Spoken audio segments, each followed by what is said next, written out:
বান্দা বান্দি তাম দুনিয়াও যদি তাদের পায়ের উপরে ফালায়, আল্লাহর ফজলে ঈমান নষ্ট হবে না। একজনে 10 টাকা পুঁজি পাইস, কয় টাকা ঘোষণা করতেছে, ভাই কার টাকা 10 টাকা পাইছে নিয়ে যান। যেই 100 টাকা পাইছে লোভ সামলাইতে পারে নাই, আস্তে গোপনে পকেটে ঢুকিয়ে রাখছে। ঈমানের মূল্য 10 টাকা সামলাইতে পারছে, 100 পারে নাই। 100 টাকা পাইছে ঘোষণা করছে, 1000 টাকা পাইছে সামলাইতে পারে নাই, মূল্য 100। 1000 টাকা পাইছে সামলাইছে, লক্ষ টাকা পাইছে সামলাইতে পারে নাই, মূল্য 1000। লক্ষ পাইছে সামলাইছে, কোটি পাইছে সামলাইতে পারে নাই। আর এক শ্রেণী আমার বাজানরা আছে, পর্দালের মা বোনেরা আছে, তাম দুনিয়াও যদি তাদের পায়ের উপরে ফেলানো হয়, আল্লাহর ফজলে ঈমান টলবে না। আল্লাহর হাবিব সাল্লাল্লাহু আলাইহি ওয়াসাল্লাম যখন তাকে কাফেররা প্রস্তাব দিল, তোমাকে আরবের সবচেয়ে বড় ধনী বানায়া দেব, আরবের সবচেয়ে সুন্দরী মেয়ে তোমাকে বিবাহের ব্যবস্থা করব, আরবের তোমাকে নেতা বানায়া দেব, শর্ত হইল তুমি এক আল্লাহর উপরে ঈমান আনার দাওয়াত দাও, কিন্তু আমাদের কার্যক্রমের বিরুদ্ধে কিছু বলবে না। আল্লাহ রাসূল সাল্লাল্লাহু আলাইহি ওয়াসাল্লাম বলেন, যদি অসম্ভবকে সম্ভব কইরা আপনি দেখাইতে পারেন, অর্থাৎ আমার এক হাতে সূর্য আর এক হাতে চন্দ্র, সম্ভব সম্ভব এইটাও যদি করতে পারো, তারপর আমি এক আল্লাহর উপরে ঈমান আনার দাওয়াত এবং তোদের অন্যায় বিরুদ্ধে আমি বলতেই থাকবো। এক পর্যায়ে আল্লাহর হাবিব সাল্লাল্লাহু আলাইহি ওয়াসাল্লাম তার নিজের জন্মভূমি মক্কা শরীফ থাকতে পারে নাই, পারছে? হিজরত কইরা মদিনা শরীফ যায়, আর জন্মভূমির মায়ায় তার পিছনে তাকাইয়া তাকাইয়া চায় কি। এক পর্যায়ে আল্লাহ হাবিব সাল্লাল্লাহু আলাইহি ওয়াসাল্লাম তায়েফের ময়দান এমন ভাবে আল্লাহ হাবিবের আক্রমণ করলো, হাইটেও যাইতে পারে না, বসে পড়ে। ওহুদের ময়দান, হেলমেট ভাঙিয়া মাথায় ঢুকে পড়ে, রক্ত মোবারক বের হইয়া জুতা মারা আটকে পড়ছে। হ্যাঁ, ওহুদের ময়দানে এক পর্যায়ে আল্লাহ হাবিব যখন জমিনে পড়ে গেল, তখন শয়তান ঘোষণা করলো, কুতিলা মুহাম্মদ, আল্লাহ হাবিব দুনিয়াতে নাই। মুসলমানরা ধরাধরি করে আল্লাহর হাবিবকে যেই পাহাড়ের গুহার ভিতরে রাখছে, মদিনা শরীফ গুহার পাশে যে দাঁড়াই দেখে আসছে কি, আমিনু কামা আমানান নাস, ঈমান আনো সাহাবায়ে কেরাম যেভাবে ঈমান আনছিল। সাহাবায়ে কেরামদের ঈমান তালাশ করলে দেখবেন, আবু বকর সিদ্দিক রাদিয়াল্লাহু তাআলা আনহু গোলাম ছিল, আজাদ করে দেওয়ার পরে বলছিল, তুমি আজাদ, মাঝে মাঝে কিছু খাদ্য নিয়ে আসতে পারলে নিয়ে আইসো। মাঝে মাঝে খাদ্য নিয়ে আসে, কিভাবে কামাই করছো, ঈমানের কথা শোনেন, আপনারা আমার ঈমানের অবস্থা দেখেন। যখন দেখতেন কামাই হালাল, তিনি তখন খাইতেন। একদিন পেটেও বড় ক্ষুধা, গোলাম খাদ্য নিয়ে আসছে, জিজ্ঞাসা না কইরা তিনি খাদ্য খাইয়ে ফেলছেন।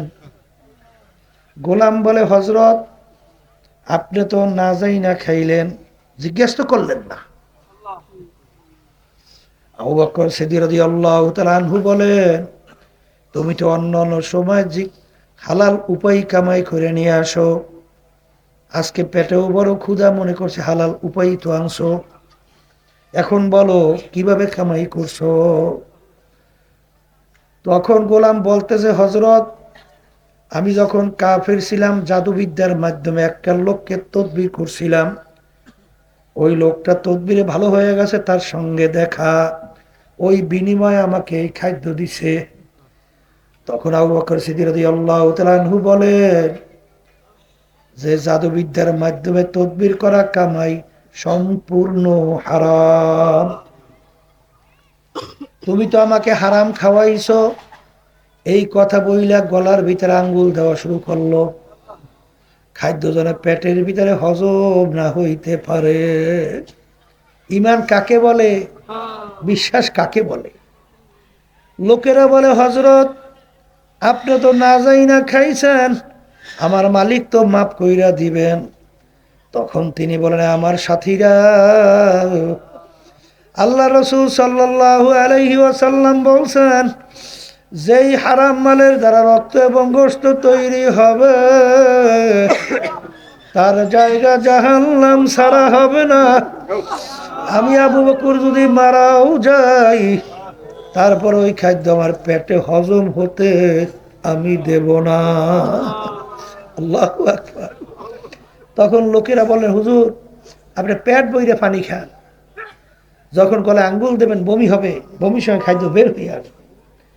তখন তিনি পেট বইরা পানি খাইলেন, গলায় যখন আঙ্গুল দিলেন বমি হয়ে গেল, খাদ্য বের হয়ে আসলো। তিনি বলেন, আলহামদুলিল্লাহ, মালিক হারাম খাদ্য আমার পেটের ভিতর থেকে বের কইরা দিছে। আল্লাহ রাসূল সাল্লাল্লাহু আলাইহি ওয়াসাল্লাম বলছেন, যেই হারাম মালের দ্বারা রক্ত এবং গোশত তৈরি হবে তার জায়গা জাহান্নাম ছাড়া হবে না। কেমন বিশ্বাস করছে, বিশ্বাস করছে কি পরিমাণ, বিশ্বাসে কোনো শেষ আছে? আর এক শ্রেণী আমার বাজানা নামাজও পড়ে, ওদিকে আবার বিভিন্ন সুদের ভিতরে জড়িত, ঘুষের ভিতরে জড়িত, এই মিথ্যা বিভিন্ন চার্জশিট দিয়া টাকা কামাই করার ভিতরে জড়িত, সাদাবাজিতে জড়িত, কথা কয় না, মিথ্যা কেস দেওয়ার ভিতরে জড়িত, জুলুম করার ভিতরে জড়িত। হ্যাঁ, হায় রে হা, কি ইমান আনছে, কি ইমান! হ্যাঁ, ইমানকে নির্ভেজাল করতে হবে, স্বচ্ছ করতে হবে, মজবুত করতে হবে। আলহামদুলিল্লাহ, যদি এইভাবে আল্লাহর রহমতে তৈরি করা যায়, তাহলে তো আল্লাহর ফজল ও করমে কিয়ামতের ময়দানে চিরস্থায়ী শান্তির জায়গা বেহেশতে যাওয়ার আশা করা যায়। কি জোরে বলেন, কথা ঠিক কিনা? আমি আপনাদের সামনে প্রথম যে আয়াত শরীফ তেলাওয়াত করছিলাম, আয়াতের ভিতরে আমার মালিক বলেন, ইয়া আইয়ুহাল্লাযীনা আমানুত্তাকুল্লাহ, হে ঈমানদারেরা, তোমরা আমাকে ভয় করো করার মতো, খবরদার মুসলমান না হইয়া কেউ মরিও না। ঈমানদারদেরকে বলছেন, কাদেরকে বলছেন? এই আল্লাহর বান্দারা, ঈমানদারদেরকে বলছেন। হাদিসের ভিতরে আল্লাহ রাসূল সাল্লাল্লাহু আলাইহি ওয়াসাল্লাম বলেন, অনেক মুসল্লি নামাজ পড়ে, ঈমান নাই। কি নাই? ফাওয়াইলুল লিল মুসাল্লিন, কোরআন কারীমে আল্লাহ বলেন, নামাজি ওর জন্য জাহান্নাম। তাহলে নামাজ পড়ে জাহান্নাম, অর্থ কি? ঈমানে সমস্যা। কিসে সমস্যা?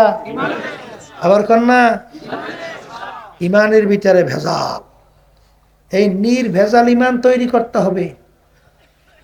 খায়রিহি ওয়া শাররিহি মিনাল্লাহি তাআলা ওয়াল বা'সি বাদাল মাউত।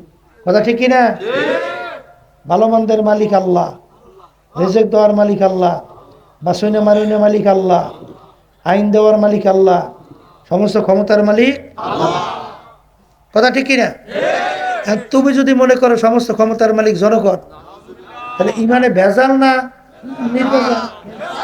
হ্যাঁ, এই যে বর্তমানে প্রচলিত গণতন্ত্র চলছে, এই যে বিএনপি যেই প্রচলিত গণতন্ত্র লালন করে, আওয়ামী লীগ যেই গণতন্ত্র লালন করে, জাতীয় পার্টি যেই গণতন্ত্র লালন করে, এর মূল প্রবক্তা আমেরিকার প্রাক্তন প্রেসিডেন্ট আব্রাহাম লিঙ্কন বলছিল, government of the people, by the people, for the people. এক কথা তিনি বোঝাতে চায় সমস্ত ক্ষমতার মালিক জনগণ। আর আমরা ইমানদাররা কি বলবো? By the Allah, for the Allah, of the Allah. সমস্ত ক্ষমতার মালিক এখন তুমি যদি সমস্ত ক্ষমতার মালিক জনগণ মাইনা নামাজ পড়তে যাও, এই নামাজের মূল্য কি? হ্যাঁ, এই রোজার মূল্য কি?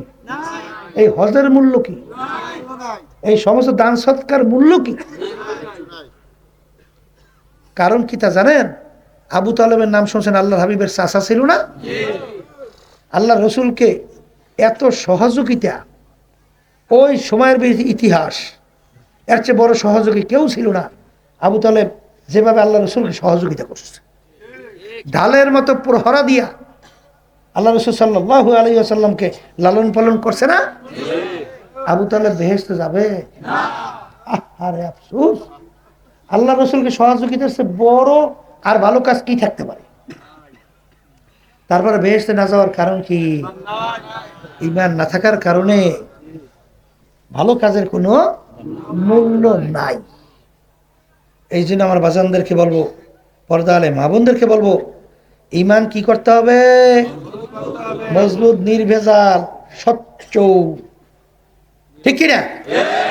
আর আল্লাহ রাসূল সাল্লাল্লাহু আলাইহি ওয়াসাল্লাম বলেন, আখলিস দীনাকা ইয়াকফিকা আমালুল কলিল। একই হাদিস শুনাইছি না তামসা করছি? হ্যাঁ, আল্লাহ রাসূল সাল্লাল্লাহু আলাইহি ওয়াসাল্লাম বলে, তোমাদের ঈমানকে নির্ভেজাল, স্বচ্ছ করো, পরিচ্ছন্ন করো,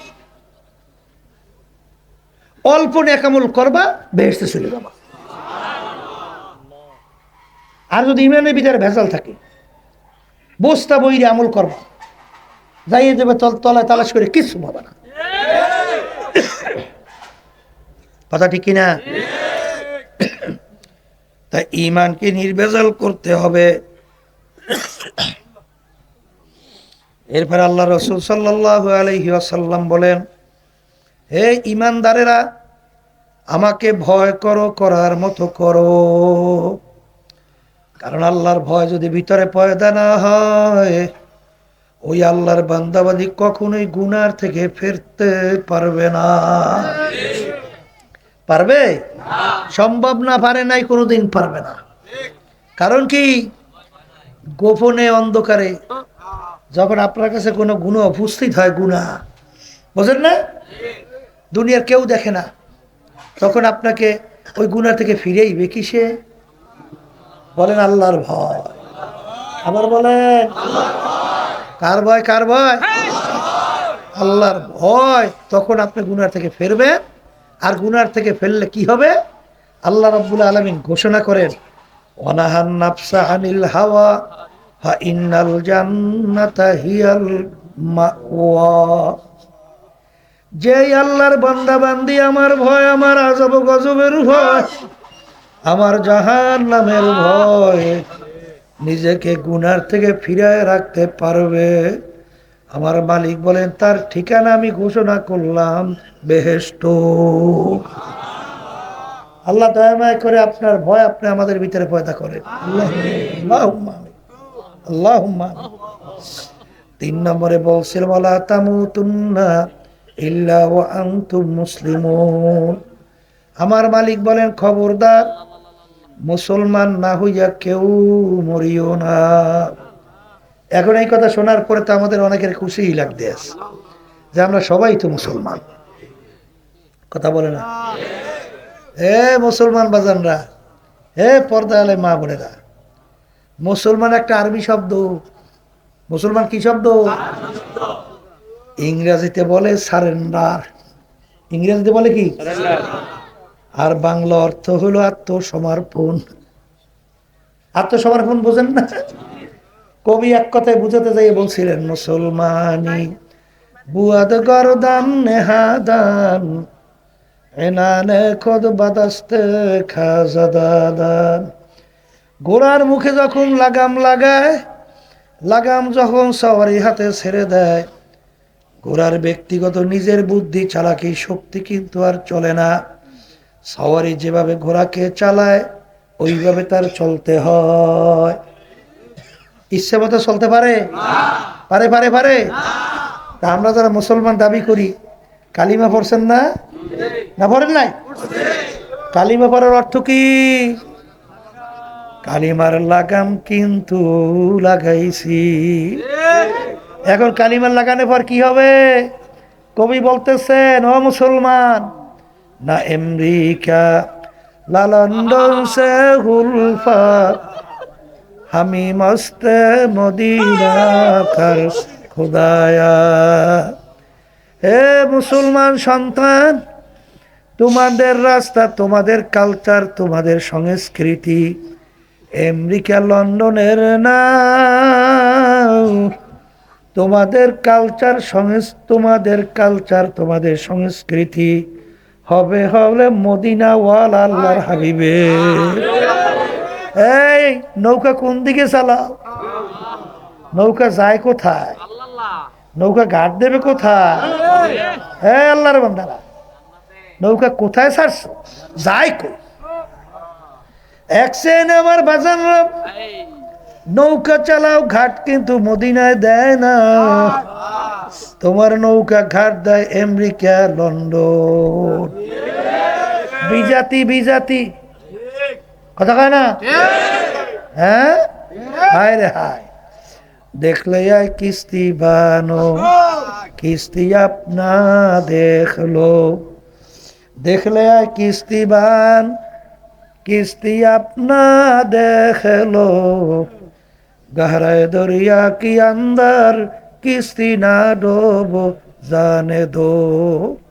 হে নৌকার মাঝি, তোমার নৌকা নিয়ে এখনো নদীর কিনারায় আসো। এ মাঝি,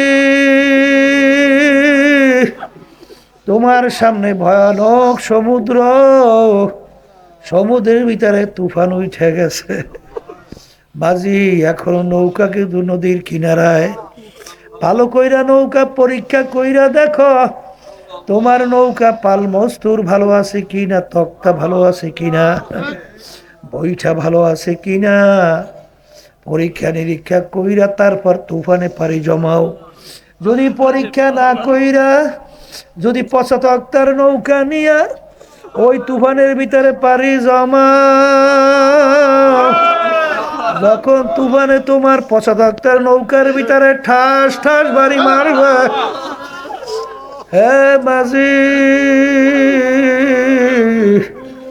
তোমার এই ৭৫ নৌকা তুফানে টেকবেও না।